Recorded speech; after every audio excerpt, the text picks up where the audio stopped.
Hello दोस्तों, good morning and welcome to this video. दोस्तों, आज की वीडियो में भी मैं डिस्कस करूंगा करंट अफेयर्स के कुछ इंपॉर्टेंट एमसीक्यूज को और डेफिनेटली ये आपके आने वाले एग्जाम्स के लिए हेल्पफुल होंगे। तो टाइम को बिना वेस्ट किए हुए शुरू करते हैं आज का ये वीडियो और देखते हैं हमारा पहला क्वेश्चन क्या है। तो फर्स्ट क्वेश्चन है, Indian men's hockey team defeated which country to win the bronze medal in Tokyo Olympic. Tokyo Olympic में भारत ने किस कंट्री को हरा के ब्रॉन्ज मेडल जीता है? तो आंसर आपको पता ही है, आंसर यहाँ पे है जर्मनी। पूछा जा सकता है, जरूर याद रहना चाहिए आपको। ब्रॉन्ज मेडल मिला है, 41 ईयर्स बाद भारत को हॉकी में कोई मेडल मिला है, राइट। और अगर स्वतंत्रता के बाद देखा जाए तो स्वतंत्रता के बाद पहली बार 1948 में भारत ने गोल्ड मेडल जीता था। और सबसे इंपॉर्टेंट बात यह है कि ब्रिटेन को ही हराकर हमने 1948 में ये गोल्ड जीता था। तो अपने आप में बहुत ही प्राइड मूवमेंट है कंट्री के लिए। ये डेफिनेटली हॉकी टीम को मोटिवेट करेगा फ्यूचर ओलंपिक्स में या किसी भी गेम में अच्छे मेडल लाने के लिए। देखते हैं हमारा नेक्स्ट क्वेश्चन क्या है। Who has taken charge as managing director of Life Insurance Corporation of India? मतलब भारतीय जीवन बीमा निगम के प्रबंध निदेशक के रूप में किसे यहाँ पे कार्यभार दिया गया है? तो यहाँ पे करेक्ट आंसर है मिनी आईपे। जी, मिनी आईपे ने ये कार्यभार संभाला है। और आपको यहाँ पे मैं अगर ऑप्शंस के टर्म में बात करूं, एम आर कुमार, तो एम आर कुमार जो है वो चेयरमैन है एलआईसी के क्या है? चेयरमैन है जी। ये आपको याद हो जाना चाहिए स्टैटिक जीके के टर्म में अभी। और वहीं पे अगर हम बात करें अरिजीत बासु की, तो अरिजीत बासु जो है वो एलआईसी का जो आईपीओ लाया जा रहा है, अभी लाया जाना है, उसके कंसल्टेंट के तौर पे रखा गया है, राइट। तो आईपीओ कंसल्टेंट एक तरीके से इनको ऐसे दिमाग में रख के याद कर सकते हैं, राइट। और सुनीता शर्मा जो है वो फॉर्मर एमडी ऑफ एलआईसी रह चुकी हैं। ये भी आपको याद रहना चाहिए स्टैटिक जीके के टर्म में, राइट।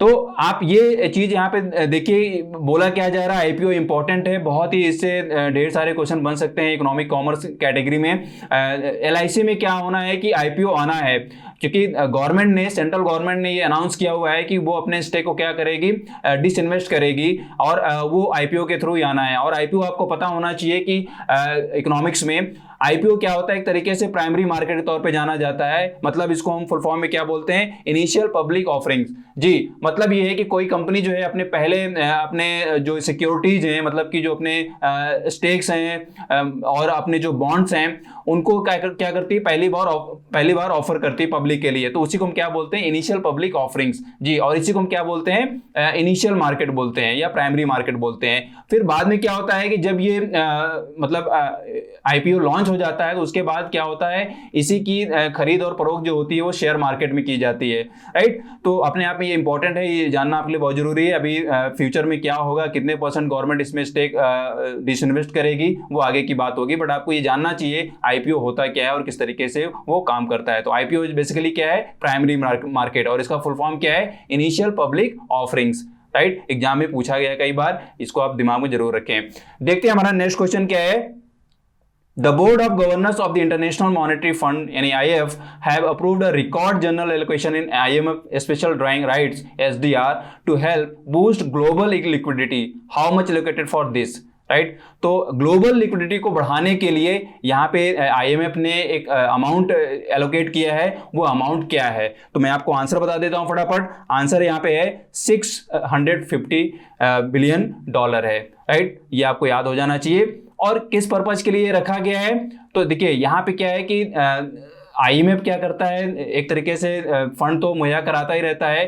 खास तौर पे ये जो फंड आवंटित किया गया है, एलोकेट किया गया है, उन कंट्रीज के लिए किया गया है जो बेसिकली क्या है, इमर्जिंग या डेवलपिंग कंट्रीज हैं, राइट। तो इमर्जिंग एंड डेवलपिंग कंट्रीज के सामने इसमें सबसे बड़ा चैलेंज जो है वो है कोरोना वायरस के टर्म में। कोरोना वायरस को हराना या उसके टर्म में जो भी वैक्सीनेशन होना है, जितनी भी चीजें हैं, वो क्या है, एक मतलब उसके पीछे एक लागत लगनी है, काफी खर्च हो रहा है, राइट। तो इमर्जिंग कंट्रीज और डेवलपिंग कंट्रीज को सपोर्ट करने के लिए आईएमएफ की एक बहुत अच्छी पहल है। वो क्या करने जा रहा है? सपोर्ट करने जा रहा है बाय एलोकेटिंग $650 बिलियन, राइट।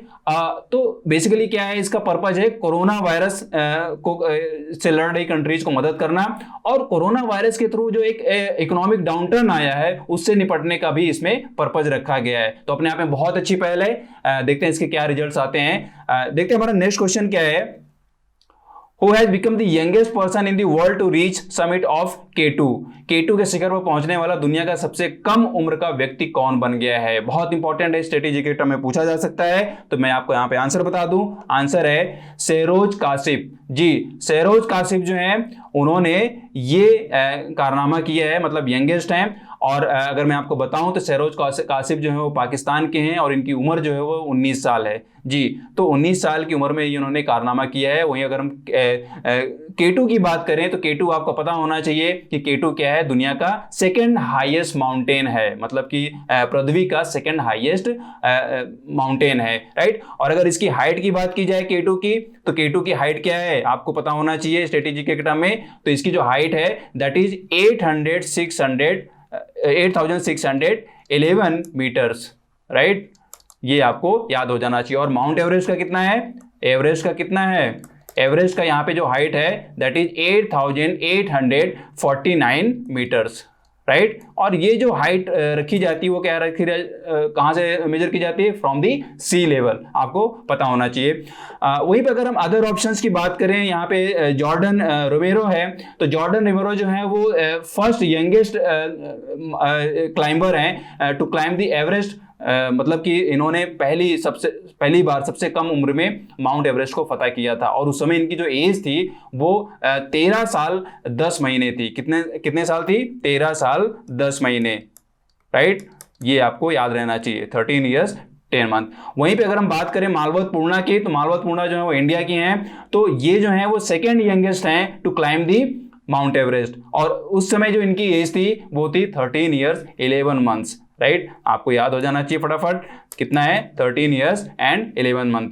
और अगर हम यहाँ बात करें जंको ताबेई की, तो जंको ताबेई जो है वो जापान की हैं। और इनके नाम रिकॉर्ड क्या है, इनके नाम रिकॉर्ड ये है कि she is the first women to reach Everest, right. Everest पे पहुंचने वाली पहली महिला है ये, राइट। और कहां से हैं, जापान से हैं। तो स्ट्रेटेजी के टर्म में मैंने आपको ये तीनों ऑप्शन यहाँ पे बता दी, ये भी याद हो जाना चाहिए। और एक स्ट्रेटेजी के तो यहाँ पे ये भी बनी गया है, शेरोज कासिफ, जब तक कोई और ये रिकॉर्ड नहीं तोड़ता है, राइट। तो K2 भी आपको मैंने बता दिया, K2 क्या है, सेकेंड हाईएस्ट माउंटेन है अर्थ पे। और अगर इसकी लोकेशन की बात की जाए तो बेसिकली ये क्या है, काराकोरम रेंज में पड़ता है। और काराकोरम रेंज जो है वो पाकिस्तान ऑक्युपाइड जो कश्मीर है और चाइना के अंडर में जो पार्ट आता है उस पार्ट में ही ये रेंज पड़ता है। तो उसी में क्या पड़ता है, K2 रेंज, K2 माउंटेन पड़ता है, राइट। तो अपने आप बहुत इंपॉर्टेंट है, क्वेश्चन पूछा जा सकता है, इसको आप जरूर याद कर लें। देखते हैं हमारा नेक्स्ट क्वेश्चन क्या है। In which country world's largest star sapphire cluster has been found? दुनिया का सबसे बड़ा नीलम किस देश में पाया गया? नीलम आपको पता होना चाहिए, नीलम क्या एक जेम है, एक पत्थर है, राइट, जो कि पहना जाता है। तो इसकी यहाँ पे जो करेक्ट आंसर है, करेक्ट आंसर क्या है, श्रीलंका। श्रीलंका में ये पाया गया है। श्रीलंका में एक जगह है रत्नापुरा, जिसको बोला जाता है gem capital of the country. उस कंट्री का जेम कैपिटल क्या है, रत्नापुरी। तो वहां पे खुदाई के दौरान वहां पे कुआं खोदा जा रहा था और तभी वहां पे क्या है, ये पत्थर मिला, राइट। और इसका जो वेट है ये भी आप जान लीजिए, पूछा जा सकता है, वेट कितना है, 510 kgs, ये भी पूछा जा सकता है, ये आप याद रखिए। वहीं अगर हम इसकी प्योरिटी की बात करें तो प्योरिटी जो इसकी है वो क्या है, 2.5 मिलियन कैरेट्स, ठीक है, क्या है, 2.5 मिलियन कैरेट्स, ये याद हो जाना चाहिए। और वहीं पे अगर हम इसकी इंटरनेशनल मार्केट वैल्यू के टर्म में देखें तो इसकी जो एस्टिमेटेड वैल्यू बताई जा रही है दैट इज $100 मिलियन के टर्म में देखी जा रही है, राइट। ये आपको याद हो जाना चाहिए। तो कितना वेट है इसका, 510 है। और इसकी जो प्योरिटी है दैट इज 2.5 मिलियन कैरेट्स है। और इसकी जो international market value estimated value बताई जा रही है दैट इज $100 मिलियन बताई जा रही है। क्वेश्चन यहां से भी पूछे जा सकते हैं, तो अपने आप में बहुत इंपॉर्टेंट है। देखते हैं हमारा नेक्स्ट क्वेश्चन क्या है। Which state has received 4 Scotch Awards for its schemes under the Ease of Doing Business Initiative?